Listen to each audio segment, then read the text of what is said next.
Todo el mundo sabe lo que es llevarse un buen susto.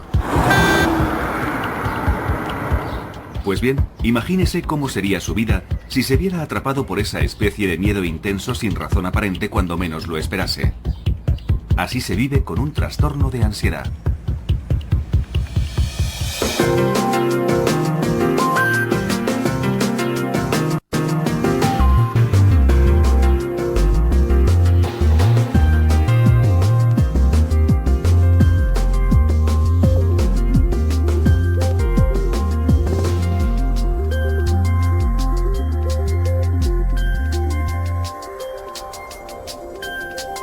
Es normal sentir desasosiego en situaciones angustiosas o peligrosas, pero normalmente pasa rápido y la vida continúa. Sin embargo, la ansiedad es continua y para algunas personas no pasa. Se convierte en un problema que termina controlando sus vidas. Me di cuenta de que me dejaba llevar por el pánico cada vez que salía de casa. Mi casa era el único lugar seguro, así que si estaba dentro de estas paredes me sentía segura. Incluso tener que ir al buzón era algo tremendo. Sandra Snow tenía 30 y pocos años, estaba felizmente casada y tenía 2 hijos de menos de 5 años cuando la ansiedad empezó a apoderarse de ella. Cada vez que salía y cogía el coche, estaba deseando volver a casa. Y nada más llegar me empezaba a sentir bien. Descansaba un rato y me ponía bien. Después empecé a pensar, no son simples mareos, tiene que ser algo más. Tenía palpitaciones en el coche, me sentía mareada, con náuseas e incómoda. Y llegó un momento en que dejé de salir, siempre estaba en casa, ponía excusas, decía que no me encontraba bien, que tenía dolor de cabeza, que tenía algún virus estomacal, que estaba enferma, que los niños no estaban bien. Me inventaba cualquier excusa.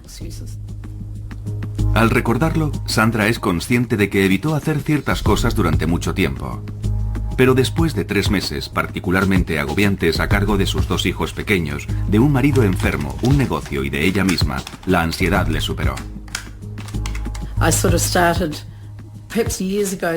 Hace como un año, digamos que empecé a evitar algunas cosas. No quería ir al cine y cosas así, ni estar entre mucha gente. Y además creo que el estrés de cuidar de mi familia también influyó de alguna manera.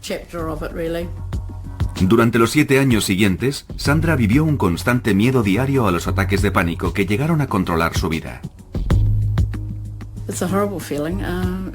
Es una sensación horrible. Por eso la gente dice que debe ser parecido a un infarto. El corazón te late muy rápido y tienes un ligero dolor en el pecho. Te falta la respiración, la cabeza te da vueltas, te tiemblan las rodillas y no sabes si vas a vomitar porque todo es muy confuso. Tienes el estómago, la cabeza, todo el cuerpo como sobresaltado. Supongo que es una especie de sobresalto, una sensación horrible. En el núcleo de estas sensaciones tan desagradables está la ansiedad y un mecanismo que todos tenemos para sobrevivir al peligro inminente que es luchar o huir. Se conoce como respuesta lucha-huida. La ansiedad es un síntoma normal. Todos somos capaces de experimentarla. Pero en los trastornos de ansiedad, las rutas de dicha ansiedad son demasiado sensibles. Afectan mucho más a la gente que sufre trastornos de ansiedad que a la gente que no tiene esos problemas. Estas rutas de ansiedad afectan a 3 partes principales del cerebro. El estímulo, que históricamente era un animal salvaje y que hoy en día es más parecido a un coche de carreras, llega al cerebro a través de los ojos y la respuesta se coordina en una parte del cerebro conocida como amígdala. Esto activa la parte pensante del cerebro, la corteza prefrontal. A la vez, la célula más primitiva del cerebro se acciona provocando la ansiedad y por consiguiente la respuesta de lucha-huida. Aumenta la tasa cardíaca. La respiración se hace más rápida y se entrecorta. Y los músculos se contraen. Todo ello tiene como objetivo sobrevivir al peligro físico, pero lo que hace es provocar un ataque de pánico por una mala interpretación provocada por los trastornos de ansiedad. Porque si se padece un trastorno de ansiedad, estas partes del cerebro se activan fácilmente. Se sufre un ataque de ansiedad Y al experimentar miedo, se tiene un pensamiento distorsionado. Algo terrible va a ocurrir. Vas a perder el control. Vas a sufrir un infarto. Vas a morir. Y para el 10% de personas que sufrirán un ataque de pánico, es el miedo a tener otro lo que puede producir que se instale el trastorno. Bueno, el típico ejemplo es el de una persona que sufre un ataque de pánico en un lugar muy concurrido, como un supermercado lleno de gente un jueves por la tarde. Es una experiencia verdaderamente horrible. La persona vuelve a su casa pensando en cuándo tendrá otro de esos ataques de pánico. Terminan sintiendo una ansiedad permanente. Se denomina agorafobia, que etimológicamente significa miedo a los lugares públicos abiertos, es decir, se tiene miedo a ir a cualquier lugar desprotegido. Evidentemente no quieres tener otro ataque de pánico, así que solo piensas en el próximo ataque y en el lugar donde te ocurrirá, ya que puede pasarte en el sitio más inesperado. Y no quieres estar fuera de tu casa cuando ocurra, porque no quieres sentirte vulnerable. ¿Cómo vas a sobrellevarlo si estás fuera? Es decir, cuando estás fuera, no puedes llegar a casa rápidamente. Así que terminas evitando salir, porque sabes que si tienes un ataque en el supermercado, no volverás al supermercado. Si tienes uno en la lechería, no volverás a la lechería. Y terminas evitando todo lo que te hace sentir incómoda, que finalmente es todo. Durante 7 años, Sandra apenas salió de su casa, y mientras algunas personas que sufren ataques de ansiedad o agorafobia tienen muy pocos ataques de pánico, para Sandra formaban parte de su vida, y cualquier cosa podía desencadenarlos en cualquier momento, como por ejemplo, salir por la puerta de su casa. Digamos que mi desafío cada mañana era salir a recoger el correo. Me obligaba a hacer ese tipo de cosas insignificantes. Pensaba que ir al buzón era mi forma de hacer algo. Me hacía sentir un poco útil, así que ir a recoger el correo era una especie de objetivo diario. Incluso haciendo eso, el riesgo de sufrir un ataque de pánico siempre estaba ahí y siempre era muy desagradable. Te tiemblan las piernas. Sientes que te tienes que agarrar a algo. Yo me tenía que agarrar a lo que fuera. Si no tenía un bastón, me tenía que agarrar a un seto o a algo que tuviera cerca. Pero tenía que agarrarme a algo para no descentrarme, para poder dar el siguiente paso. Necesitaba algo donde agarrarme. La cabeza te da vueltas. El corazón se te acelera. Yo no podía mirar a los lados, solo podía mirar al buzón y después darme la vuelta y volver. A veces incluso le era difícil hacer las tareas domésticas por el efecto que tenían en su ritmo cardíaco. Creo que es porque cuando haces algo extenuante, aunque pasar la aspiradora no lo sea, estás haciendo algo que acelera tu ritmo cardíaco. Y esas palpitaciones son parecidas a las que tienes cuando sufres un ataque de pánico. Es una sensación que la mayoría de la gente ni siquiera nota y aunque lo hagan no le dan importancia. Pero cuando se padece un trastorno de ansiedad, el aumento del ritmo cardíaco puede activar la ruta hacia la amígdala, que a su vez activará la ruta a la parte pensante del cerebro, donde se malinterpretará como el comienzo de un infarto. Por eso se siente ansiedad y el ritmo cardíaco se acelera y las rutas se activan. Es un círculo vicioso que termina en el ataque de pánico que se estaba intentando evitar a toda costa.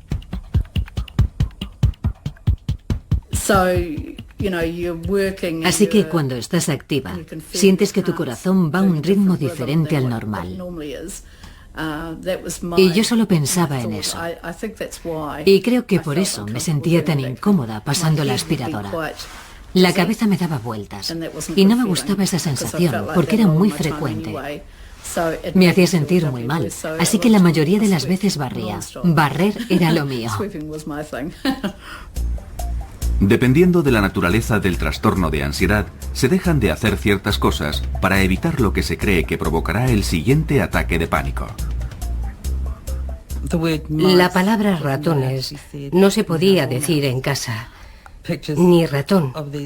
Tampoco podía ver fotografías de esas cosas en la casa por mi miedo a tener un ataque de pánico y morir.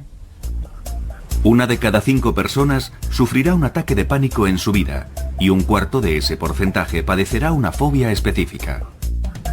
Muchos saben lo que es sentirse incómodo cerca de una araña o de un perro. Pero si se padece una fobia específica, esas cosas y el ataque de pánico que pueden provocar adquieren proporciones aterradoras. Una de las partes principales de un ataque de pánico que no se da en la ansiedad normal es tener una sensación de fatalidad inminente, además de unas sensaciones físicas verdaderamente intensas.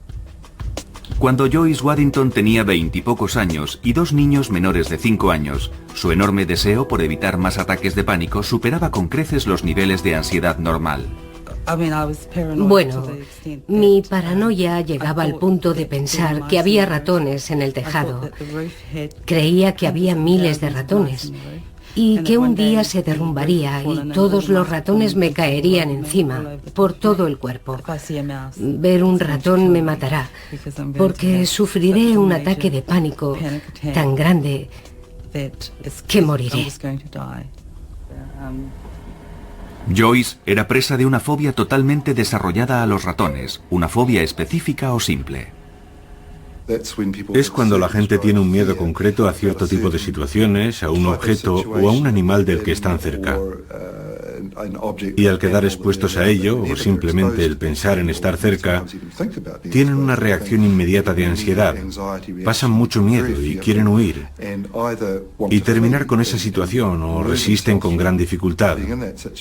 Normalmente se trata de alturas, espacios cerrados, espacios abiertos, fuertes vientos, agua, perros, gatos, serpientes, arañas, polillas, pájaros, insectos, ratones, agujas, sangre, médicos, hospitales. Hay cientos de fobias, pero estas son las más comunes.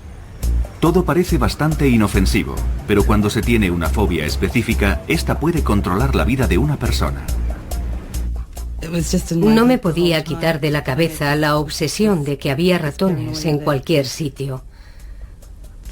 Lo que también me ocurría es que empecé a oler a ratones y los olía por todos lados, 24 horas al día.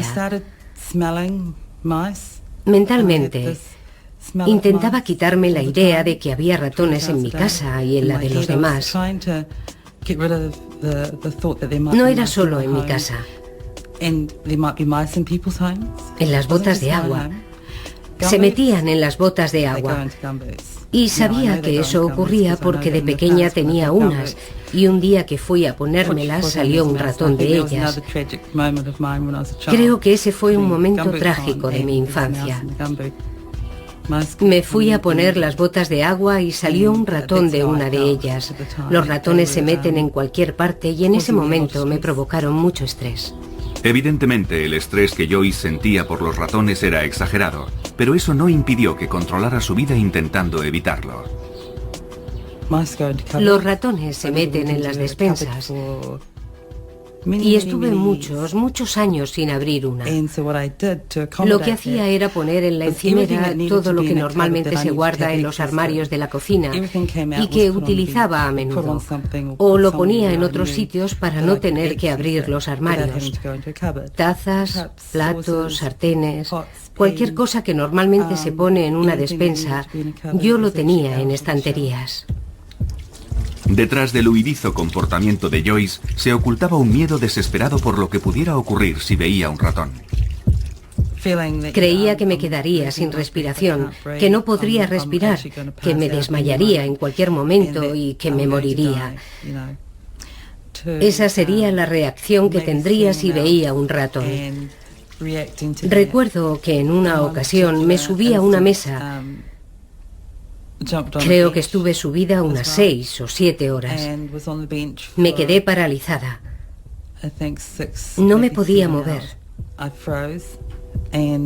Creo que se denomina estado catatónico. Es cuando la gente se queda paralizada en un determinado momento. Hay quien tarda un buen rato en salir de ese estado. Yo solo pensaba en que viniera alguien a salvarme y todo terminó bien. Pero no podía bajar sola, porque ni siquiera sabía que estaba subida a la mesa. Mi marido no estaba en casa en ese momento, así que tuve que esperar a que llegara y ahí estaba yo, subida a la mesa. Y se quedó como diciendo, Dios mío, ahora me hace gracia, pero entonces no me hizo ninguna. En cualquier lugar, pero sobre todo fuera de su casa, el miedo a los ratones siempre acompañaba a Joyce. Nunca me sentía segura. Podía estar paseando por la calle y el miedo estaba ahí. No me sentía segura. De hecho, llegó un momento en que conocía mi casa, conocía todos los rincones de mi casa y me aislé mucho. Cuando salía no conocía las casas de otra gente, no las conocía. Joyce terminó por no salir para nada de su casa. Creo que debieron ser unos 11 o 12 años, quizás. No salía de casa. Era más fácil quedarme y no salir, estar en casa con mis hijos. Y sí, supongo que aislarme. El miedo de Joyce a los ratones era muy intenso y no había nada que su marido ni nadie pudiera hacer para que cambiara. El objeto de tu miedo se convierte en algo aterrador y se tiene que evitar a toda costa. Por eso solo piensas en esa parte del problema y no en que pueda haber otras formas de resolverlo. Piensas que te dan mucho miedo los ratones y sabes que es algo que quizás no le ocurre a la mayoría de la gente, pero para ti no hay nada que se pueda hacer al respecto. Y mi marido era muy bueno diciéndome, no hay ratones ahí, es todo psicológico. Y yo respondía, no, sé que hay. Y a pesar de todo lo que me decía, yo seguía pensando que había ratones. No me importaba lo que dijera, estaba convencida de que había ratones. Pero gracias a su marido y a un artículo periodístico conoció una asociación que tenía una línea telefónica de ayuda a las 24 horas del día para fóbicos. A partir de ahí todo empezó a cambiar. Y me dijo, creo que esto es lo que te está ocurriendo a ti. Deberías llamar a esta persona. Así que llamé a Marcia y empecé a hablar con ella por teléfono. Y me empezó a informar sobre el miedo que padecía. No supe que se trataba de una fobia hasta entonces. Y volví a recuperar mi vida, porque había dejado de tenerla hacía 12 años. Algo hizo que Joyce se diera cuenta de lo que le ocurría, y al ser consciente de que tenía un problema, supo que existía la posibilidad de hacer algo al respecto. Hasta entonces, había asumido que el miedo a los ratones era parte de sí misma, por lo que la idea de someterse a un tratamiento nunca se le había pasado por la cabeza. La gente suele sufrir trastornos de ansiedad mucho tiempo antes de ser consciente de ello. Los consideran parte de su personalidad. Piensan, es mi carácter, me preocupo por todo. No lo consideran una enfermedad. No son el tipo de cosas que cuentan al médico. Se va al médico por un dolor de garganta o de extremidades, pero no por ciertos aspectos de la personalidad. Así que estas personas sobrellevan como pueden su preocupación y ansiedad crónica. Por eso muchas personas con trastornos de ansiedad llevan vidas muy limitadas y aisladas en lugar de buscar ayuda. Durante muchos años he hecho de todo para ocultar los síntomas sin saber con seguridad qué ocurría en mi propio cuerpo. Ni siquiera podía reunir la suficiente valentía como para preguntar a alguien ¿qué me está pasando? Asumí que era algo normal. A menudo suelen padecer diversos trastornos de ansiedad y pueden ser desesperantes. Si no se ha sufrido un trastorno de ansiedad, no es fácil comprender la intensidad que pueden llegar a alcanzar la angustia y el miedo. La preocupación acaba acaparando todo el tiempo. No es una preocupación sobre ciertos hechos aterradores que puedan ocurrir, sino sobre todo. Así que se pasan el día preocupados por una gran variedad de cosas y no duermen. Son personas irritables, están muy tensos permanentemente y su cerebro nunca descansa. Y de forma parecida, la ansiedad social no es solo un problema de timidez, impide a la gente vivir su vida. No van a entrevistas, no progresan en su carrera, no les gusta hacer amistades porque no les gusta sobreactuar, ni pedir a nadie que salga con ellos, ni les gusta comer en público, no les gusta firmar tarjetas de crédito con alguien mirándoles. Afecta a todas las parcelas de su vida. Es una enfermedad horrible. Grant Cooper, de 41 años de edad, estuvo aislado durante muchos años debido a su fobia social. Hace 18 meses se sometió a un tratamiento intensivo que le está permitiendo recuperar cierto control sobre su vida. Pero aún recuerda su último ataque de pánico en un partido internacional de cricket al que fue con unos amigos. Estaba sentado en la tribuna y tenía suficiente espacio a mi alrededor. No había demasiada gente, así que estaba bien. Pero cuando llegaron los demás, nuestros asientos estaban en medio de una fila y estábamos rodeados de gente. Y en ese momento empecé a pensar, vaya, va a ser difícil levantarme y avanzar con tanta gente, pero voy a levantarme para ir a comprar unas cervezas. No sé si podré atravesar las abarrotadas gradas sin tambalearme y derramar la cerveza.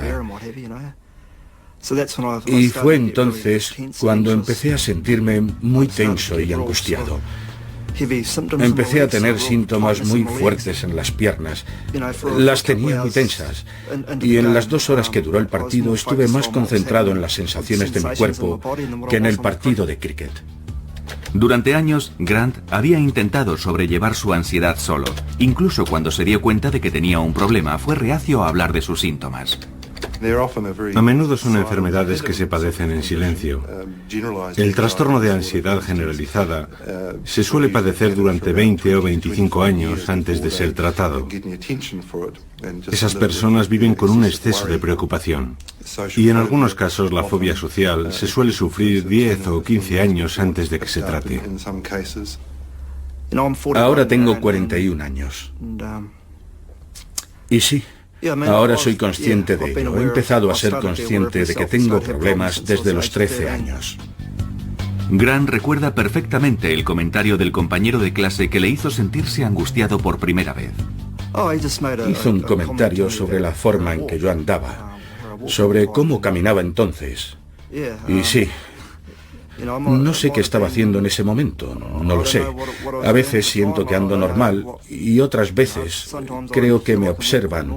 Y cuando me siento observado es cuando me pongo tenso y angustiado y se me agarrotan los músculos.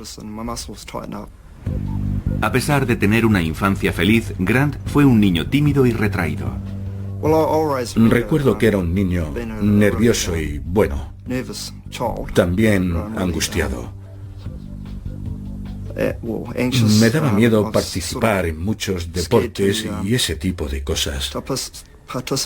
Era un niño muy callado y no me gustaba destacar. Pero padecer un trastorno de ansiedad no es simplemente una cuestión de timidez extrema. Las personas que sufren trastornos de ansiedad tienen quizás un tipo de personalidad subyacente muy sensible y angustiada, pero también tienen una afección que es más específica y que puede ser una ansiedad social, una fobia o lo que sea, o incluso una preocupación excesiva. Y nadie sabe en realidad por qué algunas personas desarrollan este tipo de trastornos y otras no. Es un curioso comportamiento del cerebro que no comprendemos totalmente. No sabemos por qué actúa de esa forma, si es debido a determinados percances durante la infancia, a algún tipo de vulnerabilidad genética. No sabemos por qué el cuerpo reacciona de esa manera peculiar, pero no tiene nada que ver con una posible debilidad. Estas personas no eligieron ser así, simplemente son así. Igual que otras personas que padecen otro tipo de enfermedades médicas. No es que sean más débiles, simplemente son así. Mala suerte. Los trastornos de ansiedad afectan al 20% de la población y si se tiene la mala suerte de ser socialmente fóbico, estar con otras personas se puede convertir en un verdadero calvario. Recuerdo que una vez, saliendo de casa, escuché unas voces en mi cabeza que me decían: No quiero ir, no quiero ir. Y era como si gritaran dentro de mi cabeza. Cheryl Freeman, una mujer felizmente casada y con 2 hijos que ahora estudia psicología, cree que su fobia social surgió de un trastorno de ansiedad generalizada que había comenzado 10 años antes. Llegó un momento en que me daba miedo hacer muchas cosas, sobre todo cosas relacionadas con la comida. No quería comer alimentos si no sabía cómo habían sido procesados. No quería ser la primera en comer algo. Me daba miedo que algo estuviera envenenado. Y también ir al baño. Recuerdo que en una acampada tenía miedo de que alguien hubiera podido envenenar el papel higiénico. Algo bastante irracional. Por esa época, Cheryl tuvo uno de sus extraños ataques de pánico. Había comido unos frutos secos y empecé a sentir que me hinchaba. Aparte de que uno se hinche por dentro, yo creía que me estaba hinchando por fuera. Así que me fui a mirar en el espejo y me miraba y me volví a mirar y empecé a notar los síntomas. El corazón se empezó a acelerar, así que llamé a una ambulancia y me llevaron al hospital. Me conectaron a un monitor cardíaco y mi corazón iba a 100 por hora. Me asusté mucho. Creía que me moría. Cuando tuvo el siguiente ataque de pánico, el trastorno de ansiedad de Cheryl ya se había convertido en una fobia social. Me daba miedo ser juzgada y criticada por otras personas. Sentía que todo el mundo me miraba, que no era lo suficientemente buena. Ese miedo a lo que otra gente pudiera pensar de ella le provocó una grave reacción física. Si íbamos a algún sitio donde hubiera más gente, pensaba, no les gusto, no les gusto. Y empezaba a tener un ataque de pánico. Era muy duro, porque sentía un dolor muy fuerte en las piernas. Temblaba. El corazón se me disparaba. Perdía totalmente el control y mi marido terminaba llevándome de vuelta a casa. Y si pasábamos por el hospital, yo le decía, creo que deberíamos parar para que me examinen. Y él me decía, no, es solo eso, estás bien. Y después llegaba a casa, me tumbaba en la cama y tenía mucho miedo de que eso me terminara matando. Los trastornos de ansiedad pueden provocar ataques de pánico o no. Sin embargo, cuando la persona se ve en la situación que teme, sufrirá uno. Un fóbico a los ratones, al enfrentarse a un ratón, tendrá un ataque. Un fóbico social, si se ve obligado a actuar o hablar en público, sufrirá un ataque de pánico. O una persona que padezca agorafobia tendrá un ataque de pánico en un lugar concurrido donde no podrá escapar. A pesar de las similitudes, los diferentes trastornos pueden diferenciarse claramente cuando se pregunta a los fóbicos a qué tienen miedo exactamente. Y la diferencia es que alguien con una fobia social odiará ser el centro de atención, odiará estar bajo la mirada de otra gente y tendrá mucho miedo a hacer algo que le humille o que le deje en ridículo. Y eso es muy diferente a lo que siente alguien con un trastorno de ansiedad cuyo miedo es sufrir un infarto, desmayarse, la sensación de fatalidad inminente. Con esa pregunta se obtienen respuestas muy diferentes. Otras diferencias son que alguien con fobia social no querrá tener a nadie cerca para que nadie vea lo humillante o lo estúpido que parece, mientras que alguien con un trastorno de pánico sí querrá tener a alguien cerca para que le ayude en caso de sufrir un infarto o algo así. Y las rutas del cerebro que están activadas también diferirán dependiendo del trastorno que se padezca. Cuando se han estudiado grupos de personas con estas afecciones y se han analizado qué partes del cerebro se encienden y cuáles se disparan en una situación que provoca ansiedad, parece que también son diferentes dependiendo del trastorno que se sufra. Por tanto, con la ansiedad social, parece haber más actividad en la parte pensante del cerebro y en la amígdala que coordina la respuesta de la ansiedad. El trastorno por pánico activa esas dos partes del cerebro, pero también la parte inferior y más primitiva del cerebro responsable del lado físico de la ansiedad. Lo que se hace como resultado de la ansiedad también difiere. Alguien con fobia social a quien no le gusta comer en público se sentará de espaldas a la puerta para que nadie le pueda ver comer, mientras que alguien con un trastorno de pánico se sentará muy cerca de la puerta para poder salir corriendo si sufre un ataque de pánico. Igualmente, en la cola de un supermercado, las personas con fobia social sentirán cada vez más ansiedad a medida que se acercan a la caja porque alguien les va a mirar. Van a tener que firmar su tarjeta y les temblará la mano y todo el mundo lo verá. Sin embargo, alguien con trastorno de pánico se sentirá cada vez más angustiado porque no puede salir de ahí. La agorafobia de Sandra era tan intensa que evitaba salir de casa. Sin embargo, no le impedía estar con gente. No padecía fobia social. No tenía problemas con los grupos sociales, pero salir y dejar la seguridad de mi casa era mi zona segura. Necesitaba el contacto con la gente, porque yo soy una persona muy sociable, igual que mi marido. Los dos lo somos. Pero tener gente en mi casa era algo diferente. Los ataques de pánico que tenía me incomodaban mucho, porque tenía que irme al dormitorio o al baño para intentar que se me pasaran.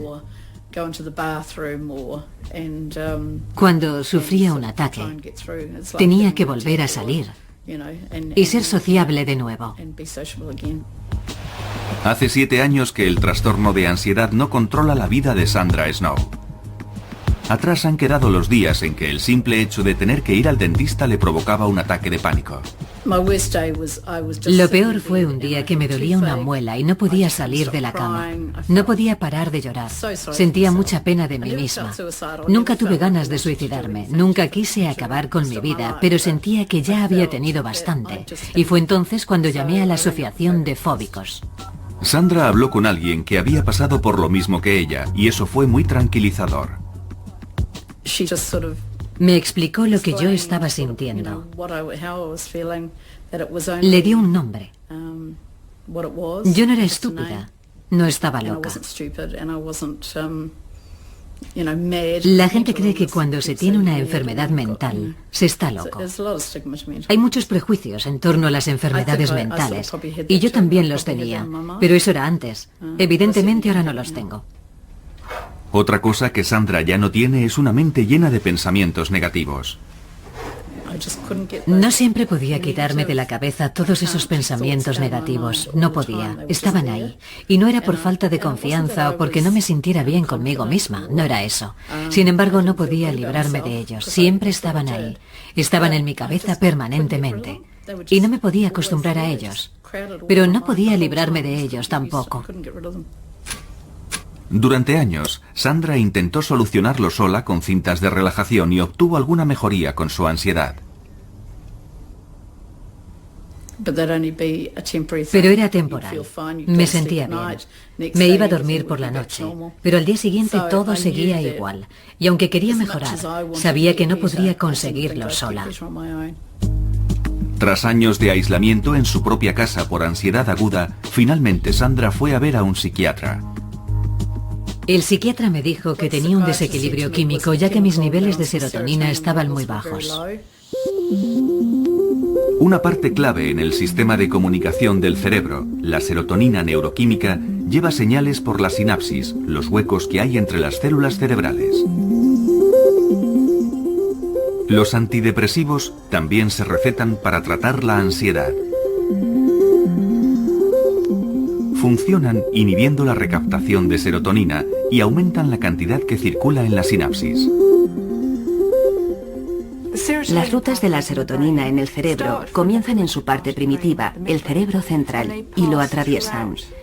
Y eso explica que el aumento de los niveles de serotonina tenga efectos beneficiosos en todos esos sistemas.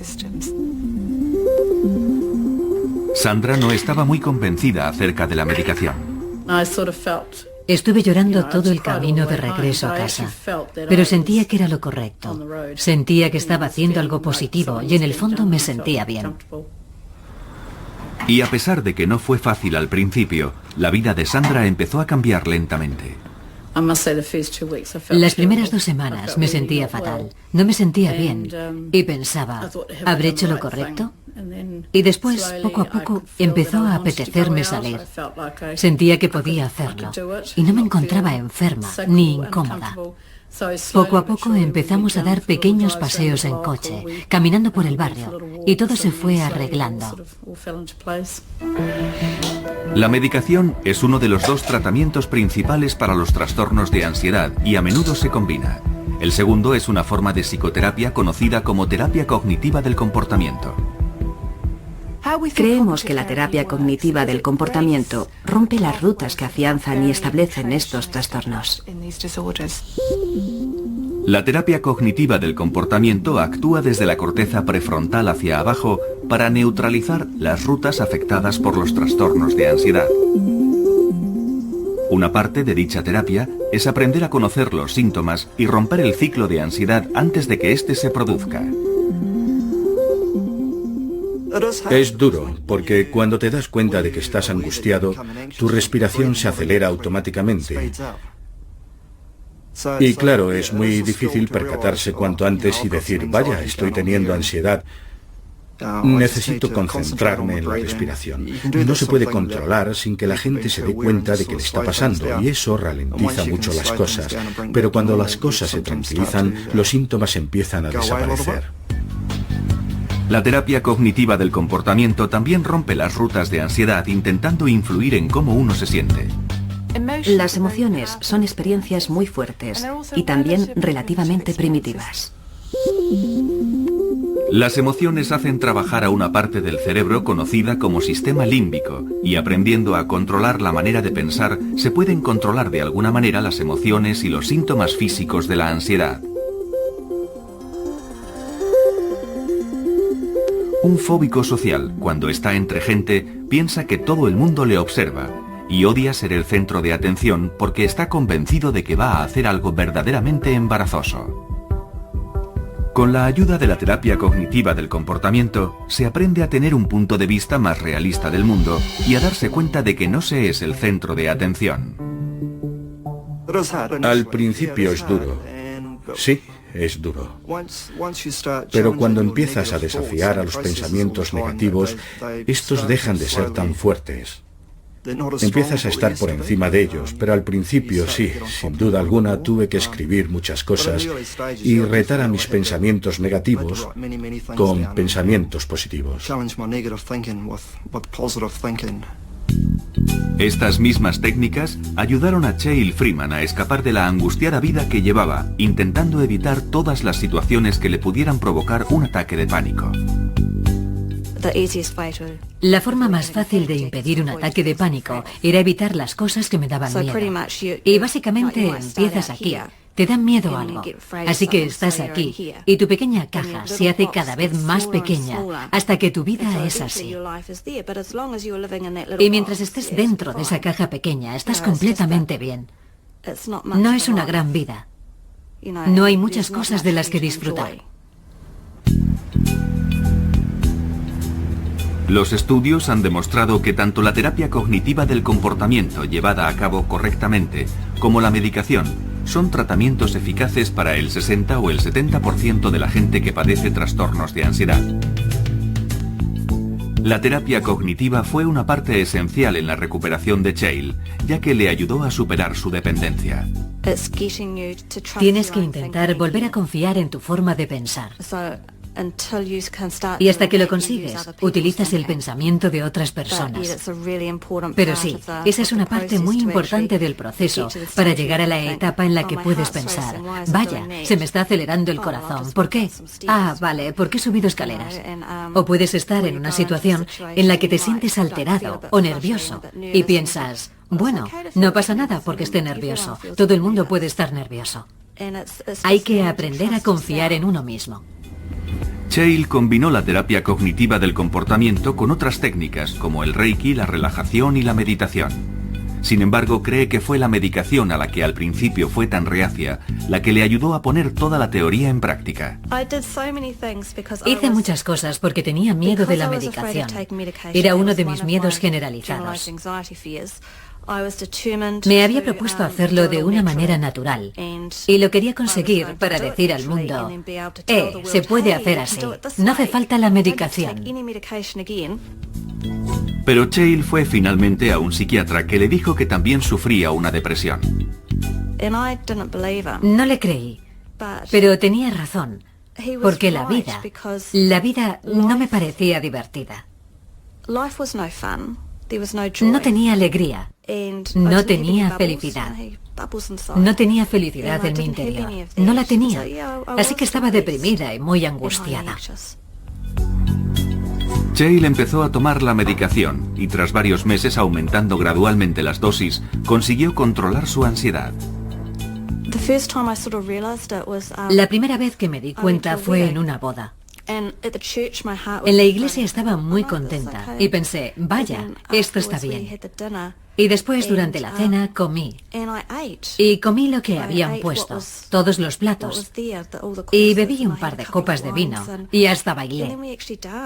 Estaba muy relajada y pensé, es fantástico.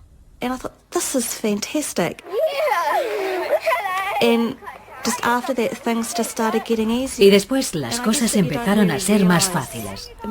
Y supongo que uno no se da cuenta en realidad. Es decir, no piensas todo el rato, vaya, lo he vuelto a hacer. Pero siempre te emocionas un poco. Piensas, sí, lo he hecho. Puede que a veces las cosas no salgan bien, pero tienes que pensar, de acuerdo, es un paso atrás. Pero con el tiempo, los buenos momentos empiezan a superar a los malos. Y llega un día en que deja de haber malos momentos. Dependiendo del trastorno de ansiedad que se padezca, otro posible tratamiento es la exposición gradual al objeto del miedo, lo que se conoce como terapia de exposición gradual. Forma parte de la terapia cognitiva del comportamiento y Joyce Waddington se estaba sometiendo a ella sin darse cuenta. Parte del mensaje de la terapia cognitiva es que no va a matarte. Es desagradable, lo reconocemos, pero se puede aprender de ella y te puede enseñar técnicas para aprender a tolerar y a sobrellevar estos sentimientos. Al obligarse a permanecer en esa situación, el cuerpo se acostumbra a estos intensos sentimientos de miedo y ansiedad. Y no empeoran, sino que finalmente desaparecen. Y con cada exposición, la calma llega más rápidamente. Confeccionar ratones de trapo fue la terapia de exposición gradual de Joyce, y el primero fue el más difícil. Me sentía como si estuviera haciendo un ratón de verdad. Como si fuera un ratón verdadero. Creo que hasta tuve palpitaciones. Fue extraño ponerle la cola porque me parecía una cola de verdad. Cuando lo tuve entre mis manos, no quería volver a tocar un ratón nunca más. Tener un ratón entre mis manos. Creo que ese fue el peor momento. Pero con el tiempo fue cada vez más fácil. Me hice muy creativa y empecé a confeccionar otros animales también. Y a partir de ahí, mejoré mucho. Joyce ha recorrido un largo camino desde que hizo su primer ratón de trapo. No recuerdo cuándo sentí que empezaba a mejorar, pero un día no noté ese olor. No tenía el miedo de antes.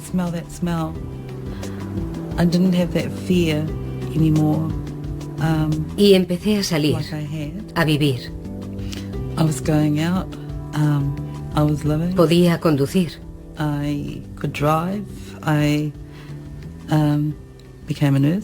Me hice enfermera. Enfermera de psiquiatría. Y empecé a vivir en el mundo de los vivos, supongo.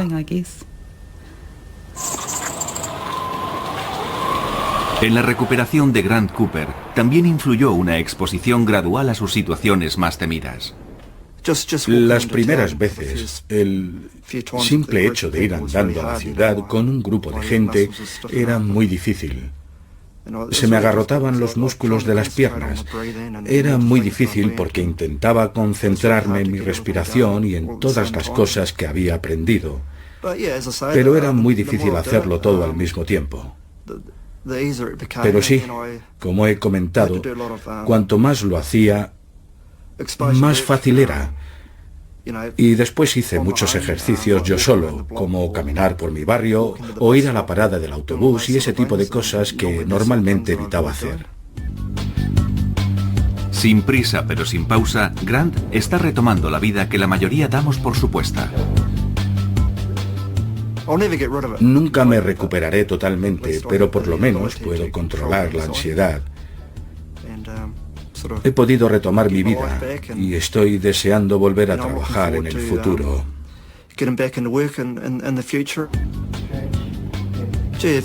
Caray, si vieras cómo estaba hace 18 meses.